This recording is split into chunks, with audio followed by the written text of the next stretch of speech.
दोस्तों नमस्कार, हमारे YouTube चैनल में आपका स्वागत है। आज हम लेकर आए हैं भारत में श्रमण संस्कृति व आर्य संस्कृति, जिसे वैदिक संस्कृति या वर्णाश्रम संस्कृति भी कहते हैं, इनके बीच का जो संघर्ष है इसके संबंध में हम चर्चा करेंगे। भारत का इतिहास श्रमण संस्कृति एवं आर्य संस्कृति के मध्य संघर्ष का इतिहास है और यह संघर्ष अभी भी जारी है।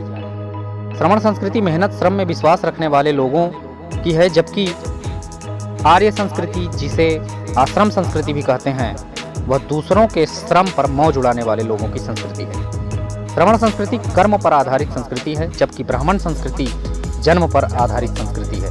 सर्वप्रथम 2000 ईसा पूर्व में यह संघर्ष सिंधु घाटी सभ्यता के दौरान विदेशी आर्य एवं भारत के श्रमण संस्कृति को मानने वाले लोगों के मध्य हुआ था। आर्य लोग साम दाम दंड एवं भेद की नीति से किसी तरह संघर्ष में जीत तो गए, परंतु वे संख्या में कम थे।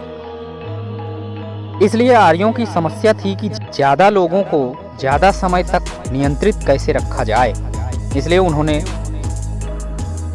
अनार्य श्रमणों को पहले अपने वर्ण व्यवस्था के अधीन लिया और उनको अपने चौथे वर्ण में शूद्र में रख दिया और उनको शिक्षा, ज्ञान बल, अस्त्र शस्त्र रखने का शस्त्र बल और संपत्ति रखने का धन बल के अधिकार से वंचित कर दिया।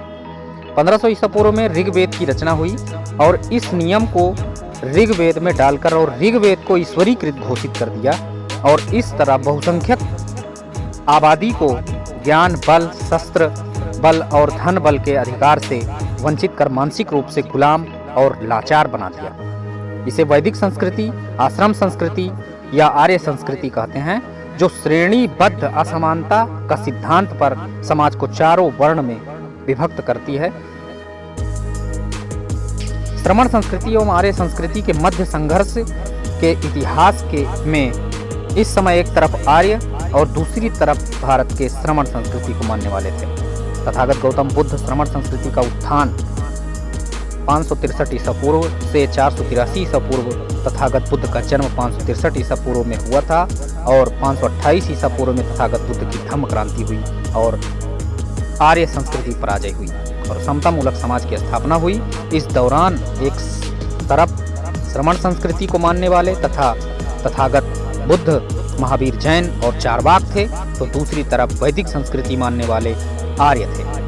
बाबा साहब डॉक्टर अम्बेडकर ने इसके बारे में अपनी पुस्तक प्राचीन भारत में क्रांति और प्रतिक्रांति में लिखते हैं कि बौद्ध धर्म एक क्रांति थी। यह फ्रांसीसी क्रांति की तरह ही एक महान क्रांति थी। यद्यपि यह एक धार्मिक क्रांति के रूप में प्रारंभ हुई, लेकिन धार्मिक क्रांति से आगे बढ़कर यह एक सामाजिक और राजनीतिक क्रांति बन गई। इस तरह गौतम बुद्ध पहले और सबसे बड़े समाज सुधारक हुए। भारत के सामाजिक सुधार का इतिहास उनके साथ प्रारंभ होता है और भारत में सामाजिक सुधार का कोई भी इतिहास तथागत बुद्ध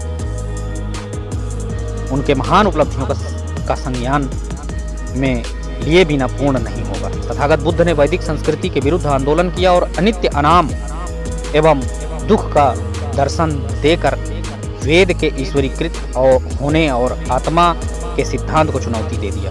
उन्होंने वैदिक संस्कृति के जन्मना सिद्धांत को नकार कर्मणा सिद्धांत का प्रतिपादन किया और वर्ण व्यवस्था के सिद्धांत को नकार दिया और समतावादी और मानवतावादी दर्शन का प्रचार किया। वैदिक संस्कृति में यज्ञों में पशुओं की बलि दी जाती थी। इस तरह के कर्म कांड को भी तथागत ने नकार दिया। बुद्ध ने अमानवीय शिक्षाओं के प्रसार के बाद आर्यों का वैदिक धर्म बुरी तरह से हीन माना जाने लगा था। तथागत ने अपना पूरा जीवन इस दर्शन को स्थापित करने में लगा दिया और पुनः श्रमण संस्कृति को स्थापित किया। तब भारतीय इतिहास का सम्राट अशोक का स्वर्ण काल आया। महान चक्रवर्ती सम्राट अशोक ने बौद्ध धर्म में दीक्षा ली।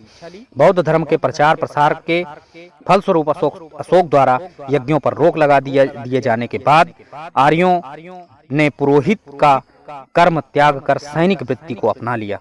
185 ईसा पूर्व में प्रतिक्रांति हुई। पुष्यमित्र शुंग नाम के एक आर्य ने घुसपैठ करके मौर्य वंश के 10वें उत्तराधिकारी बृहद्रथ का सेनापति बनकर एक दिन सेना का निरीक्षण करते समय धोखे से उसका कत्ल कर दिया। उसने सेनानी की उपाधि धारण की थी, दीर्घकाल तक मौर्यों की सेना का सेनापति होने के कारण पुष्यमित्र इसी रूप में विख्यात था तथा राजा बन जाने के बाद भी उसने अपनी यह उपाधि बनाए रखी। शुंग काल में संस्कृत भाषा का पुनरुत्थान हुआ। मनुस्मृति के वर्तमान स्वरूप की रचना इसी युग में हुई थी। वैदिक धर्म एवं आदेशों की जो अशोक के शासनकाल में अपेक्षित हो गए थे को पुनः कठोरता से लागू किया। इसी कारण इसका काल वैदिक प्रतिक्रांति अथवा वैदिक पुनर्जागरण का काल कहलाता है। पुष्यमित्र शुंग ने घोषणा किया, जो बुद्धिस्ट भिक्षु का सर लाकर देगा वो उसे 100 सोने के सिक्के देगा। बहुत कत्लेआम हुआ। श्रमण संस्कृति के मानने वाले लोगों को बांटकर विभक्त कर उनको प्रताड़ित करने का काम किया गया।